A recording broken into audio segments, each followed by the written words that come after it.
So let me start off by giving you some of my insights on how to succeed academically. First of all, please try to find a way to allow yourself to like the coursework that you're doing in school. Allow the ideas that you learn in classes to fascinate you, to inspire you, because if you like your subjects, then it's much easier for you to do well in them. Allow yourself to delve into the world of history, of science, mathematics, English, and so forth. If you have that attitude, then you have a stronger incentive to do well in school. Let me tell you a little story. When I first told my friend in high school that I was going to take an art history class, my friend's first response was, well, art was boring, history was boring, art history must be very boring. But if that had been my attitude for my class, then I would not have been done so well. Instead, I tried to make myself excited about the course. I was fascinated by how I could get to learn about all the ingenious artistic expressions that human beings had figured out. And because I have that excitement, that incentive, I was able to work hard and eventually ended up being one of the few people who got an A in the course. If you are one of those people who just do not like a particular subject, think about it this way. Think of it as a challenge for yourself. You will be a smarter and a stronger person after having gone through a course. Secondly, if you put a little bit more time to a subject, you might find the subject a little bit more enjoyable than you originally thought it was. So to sum up, you really have to like something to do well in it. If you don't like to do something, then every assignment will be just painful to you. My second piece of advice to succeed academically is that you should read a lot. Studies have shown that students who read a lot tend to do better in school. Why? That's because classes like English, history, social studies require that students be able to analyze and read critically and think critically. And reading a lot just gives you that practice. Also, if you read a lot, your language will be better and your language reasoning ability will be better and you will have a sharper mind. If you don't like to read, then listen to my following concrete suggestions. First, I would suggest you to go to visit a local bookstore and get yourself excited about some book covers and topics. Secondly, read something that you like. Because if you read something that interests you, then you have more motivation to keep reading more. Thirdly, if you find a book and you're reading a book and you find out that you don't like to read that book, don't worry about putting that book aside and getting another book, because you don't want that bad reading experience to ruin your experience in reading.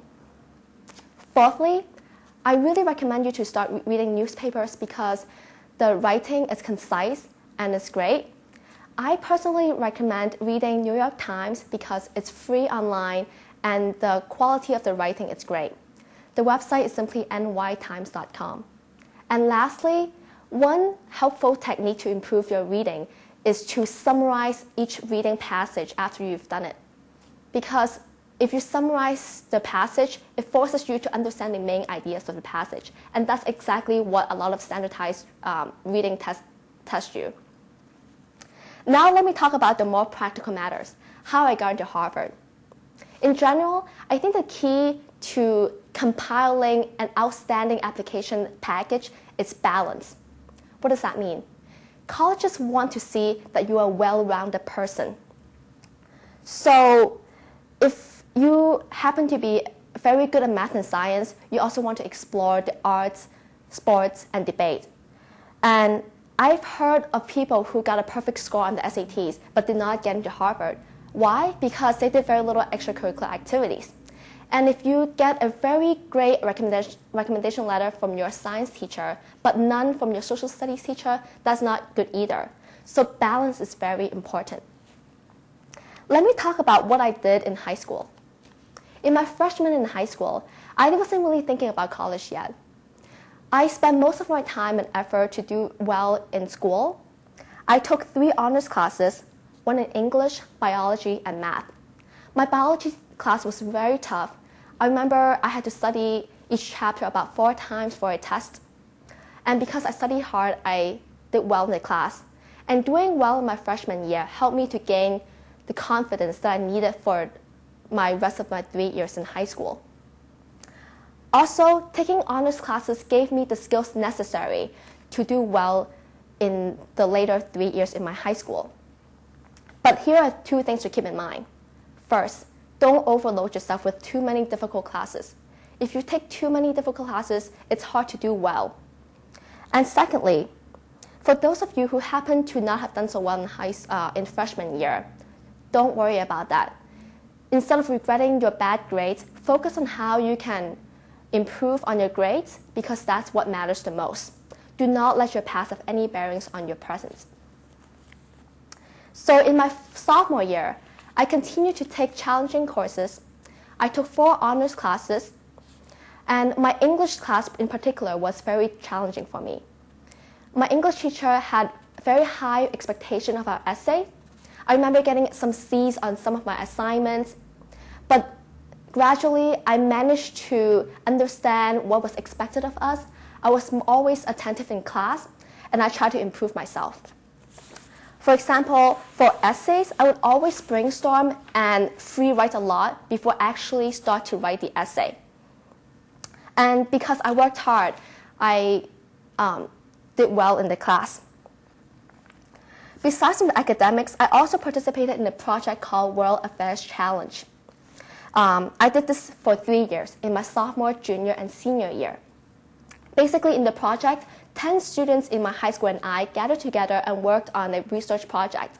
Our topic was the maltreatment of child soldiers, nuclear energy, and water problems.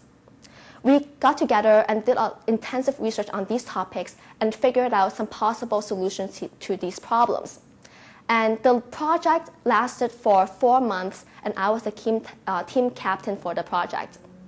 As the team captain, I had to keep track of the team's progress, synthesize large amounts of reading materials, facilitate discussions for my team, and make sure that my team was on track of things.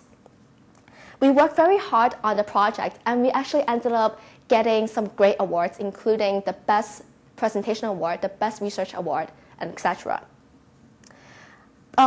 This opportunity allowed me to gain a lot of valuable skills. For example, communication skills, project management skills, and research skills, and these were valuable to me. At that time, I was more interested in the sciences, but this opportunity gave me a chance to explore the social sciences. I would highly recommend you to do similar projects like the World Affairs Challenge project, because colleges look favorably into students who do similar projects. These projects show that you're dedicated, that you're committed, and that you're able to do long-term, sophisticated analysis.